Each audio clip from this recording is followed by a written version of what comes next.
A very good afternoon and welcome to the Business News Summary on Independent Television Abuja. I am Nkiru Ubuli. Starting off, the impasse between the Nigerian National Petroleum Corporation and the Federation's Account Allocation Committee FAC on what should accrue to the three tiers of government has continued, with workers bearing the brunt. In this news feature, our correspondent Gabriel Kuma takes a look at events which culminated in the suspension of FAC indefinitely. So many states for now have been unable to pay workers' salaries. The Federation's Account Allocation Committee has been deadlocked for a record fourth time. The stall started when State, a major shareholder in NNPC, alleged foul play. The crux of the matter is under remittance by NNPC to the tune of 20 billion naira. This is not the first time NNPC will be pinpointed to have underpaid revenues to the Federation's account. Not long ago, the corporation finished paying the sum of 400 billion naira spread over 60 months. After the first stalled meeting, state governors vowed to bear the difficulty of non-payment of salaries instead of collecting whatever the NNPC offered. It's better for us to step down this fact, yes, with pains, because a lot of states have not paid salaries with pains, so that we can get this issue, NNPC issue, that we get month in, month out, okay, without reaching a final solution. They vowed to take the issue to the highest authority, the president. We want to reach final solution on this NNPC issue. We want to go to as far as the president, if need be, so that we can get this thing done once and for all. Shortly after the vice president intervened, another meeting held again, but the result was the same. NNPC insisted it has nothing more to offer the company holders. The choice was left for the state to accept anything or stick to their guns. The latter was the better option for them. A consensus was to be arrived at on Thursday last week. All parties were in attendance with high expectations that the four towers will refurbish the amount earlier presented for sharing. The expectations were short-lived, and then an indefinite suspension of FAC. NNPC, the mainstay of the country's revenue generation, has always been a point of controversy. Ministers overseeing the corporation have always been seen as very powerful people. There have also been avalanches of corruption allegations against the past group managing directors too. How long will the squabble between the NNPC and FAC continue to the detriment of workers' salaries? Only time shall tell. The Federation Account Allocation Committee FAC has expressed readiness to probe the 90 billion naira allegedly underpaid into the Federation accounts by the Federal Inland Revenue Service. Osaoname Bizbe has the details of this and other stories on Business News. The chairman, Commissioners Forum of FAC, Mahmood Yunusa, said this in a chat with journalists in Abuja. He alleged that the amount which the FIRS paid into the Federation account in May showed a decline of about 90 billion naira, adding that the committee would engage the service to investigate the reasons for the underpayment. Yunusa further expressed FAC's willingness to work with FIRS to increase the generation of all taxes that can be increased for the benefit of the country. On the revenue controversy between FAC and the Nigerian National Petroleum Corporation, Yunusa said the committee was demanding an overhaul of the oil revenue collection system. According to him, there is a need for the revenue collection process to be strengthened to avoid situations where states. According to him, there is a need for the revenue collection process to be strengthened to avoid situations where states are shortchanged. The Nigerian Customs Service Federal Operations Unit Zone A Ikeja said it intercepted about 167 various types of exotic cars allegedly smuggled into the country in Lagos and Ogun states between January and June 2018. The customs controller in charge of FOU Zone A, Controller Muhammad Uba, who disclosed this while speaking on the activities of the unit, stated that some of the vehicles were seized because the importers underpaid duty, thereby trying to shortchange government. He said that the 167 units of exotic vehicles intercepted by operatives of the unit include Toyota Prado, Lexus Bulletproof Car, Toyota CHR LE, Toyota Prados, Toyota Hilux, Ford F-150, Pajero Jeeps and Mercedes-Benz. President Muhammadu Buhari has informed the National Assembly that 2019 general elections will cost 242.4 billion naira. National Assembly's correspondent Osaoname Bizigbe reports that the information was contained in President Buhari's letter to the Senate on Tuesday, which was read on the floor by Senate President Bukola Saraki. In the letter he titled Request for Virement and Supplementary 2018 Budget, President Muhammadu Buhari informed the Senate that implementing the budget of 9.12 trillion naira for 2018 will be extremely challenging. The president says he does not consider it expedient to increase the budget to accommodate the funds needed for the 2019 general elections. I invite the distinguished Senate to consider, in the national interest, relocating some of the funds appropriated for the new projects which were inserted into the 2018 budget proposal, totaling 578 billion 319 million 951,904 naira, to cover the sum of 228 billion 854 million 8,205 naira required as noted above. A schedule setting out a comprehensive list of these inserted projects is attached to this letter for ease of your consideration. Further to the above, kindly find attached the supplementary budget and virement proposal for your consideration. President Buhari also asked the National Assembly to transfer the funds appropriated for new projects which were inserted into the 2018 budget to cover the sum of 228.8 billion naira for the elections. He also sent a supplementary budget after raising concerns about some of the changes made by lawmakers in the 2018 budget. The International Monetary Fund (IMF) has upgraded its growth rate forecast for Nigeria's gross domestic product in 2019 to 2.3%, while retaining 2.1% for 2018. Let's join Oluseyi Erenwusi for more on business news. The 2019 GDP growth forecast of 2.3% announced for Nigeria was 0.4 percentage points higher than the 1.9% announced in April this year. Though the IMF retained GDP growth forecast of 3.4% for the sub-Saharan African in 2018, it upgraded its forecast for 2019 to 3.8% from 3.7% announced in April, citing rise in commodity prices. Furthermore, the IMF retained its growth forecast for the global economy at 3.9% for 2018 and 2019, but expressed concern over mounting risk to growth, calling on fiscal authorities to avoid protectionist measures and seek cooperative solutions that promote growth.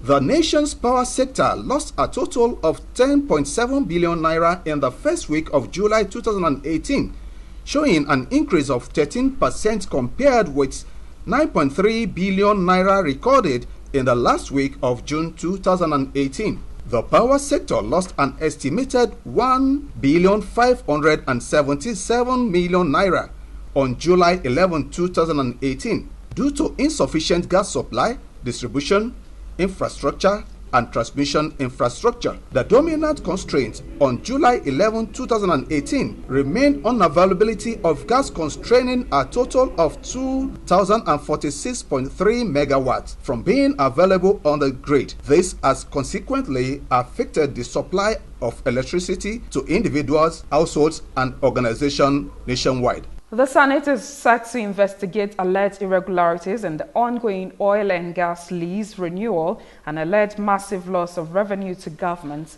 Senate's decision followed a motion at plenary on Wednesday by the senator representing Ondo Central, Omitayo Alashuadura.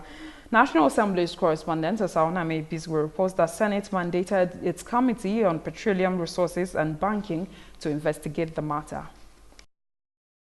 Leading the debate on a motion he titled Irregularities in the Ongoing Oil and Gas Lease Renewal and Massive Loss of Government Revenue, Ondo Central Senator Omotayo Alashuadura noted with concern that the Senate Committee on Petroleum Resources upstream has since December 2017 been inundated with a plethora of petitions and complaints on multiplicity of irregularities surrounding the ongoing renewal of oil and gas leases being undertaken by the Honorable Minister of State for Petroleum Resources and Department of Petroleum Resources. The lawmaker further noted with concern that the Minister of State for Petroleum Resources is granting all manner of illegal discounts and rebates in the ongoing renewal of the leases process. The Honorable Minister of State for Petroleum Resources and the Department of Petroleum Resources have deliberately, willfully, and brazenly decided to depart from the subsisting legal framework and due process mandated by extant law for the renewal of all leases. The ongoing lease renewal process is capable of denying government revenue in excess of $10 billion as a result of illegal discounts and rebates in the process of lease renewal. Lawmakers who spoke on the motion suggested an all-inclusive investigation into the matter. What this parliament can do is, for once and for all, to bring the minister to make a clarification about the actions he has taken. $10 billion is no small amount of money. And I'm of the belief that if we can get to the root of this matter, it will also open other kind of worms in the petroleum sector. This house, every day here we come across people who have violated the systems and there's no sanction applied. As long as you don't apply sanction and no consequence, it will continue. NNPC is the bedrock of corruption in this country. We know that. And there's no question about that. We've seen many cases of that, even in public accounts. But if you continue, the renewal is the bottom line where people can make a lot of money from. While ruling on the motion, Deputy Senate President Ike Ekweremadu appealed to the regulating and enforcement agencies to wake up to their responsibilities on how to ensure that the rule of law, including enforcement of existing laws, and ensure the right things are being done. One of our major problems is the issue of enforcement and regulations, because we have sufficient rules, to guide us in almost all sectors. So I just want to appeal to regulatory agencies and enforcement agencies to wake up to their responsibilities in order to ensure that the correct things are done in this country, irrespective of who is involved. And I'm sure that now that we are taking up this matter, that should be a good way to start, or at least to continue to ensure that we put our people on the right path of not only transparency, but enforcement of rule of law, including enforcement of existing laws, and then regulatory agencies ensuring that the correct things are being done. The upper chambers gave a mandate to its Committee on Petroleum Resources, Upstream and Banking to investigate all issues relating to the ongoing lease renewal being undertaken by the Minister of State for Petroleum Resources and the Department of Petroleum Resources, and to report back to the Senate. And Vice President Yemi Osinbajo has decried the high price of cement, even as Nigeria is ranked the biggest producer of the product in Africa. For this and other stories on Business News, let's join Adeze Uche. Speaking at the commissioning of the $350 million Sokoto cement plant at Kalambana, Sokoto, Osinbajo said cement production is a profitable business despite the challenges of high cost of inputs and exchange rate in the country.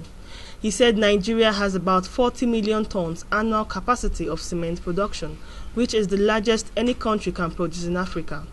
The Vice President said the federal government has recognized the impact of cement in infrastructural development, especially road construction, bridges, dams and housing, adding that already approvals have been given for concrete road along Obajana-Kaba, Apapawaf, adding that there are plans to pay more attention on such roads because they are cheaper and durable. The Executive Vice Chairman, Nigerian Communications Commission, Professor Umar Dambata, said the federal government and the 36 states of the Federation, as well as the Federal Capital Territory Administration, have agreed on harmonized right of way charges across the country. Dambata disclosed this at a stakeholders engagement forum with relevant state agencies in charge of telecommunications matters in Abuja. According to Dambata, telecom operators will now be required to pay 145 naira per meter to lay fiber cable anywhere in the country. The NCC boss said the agreement was sealed at the National Economic Council meeting chaired by Vice President Yemi Osinbajo with state governors in attendance.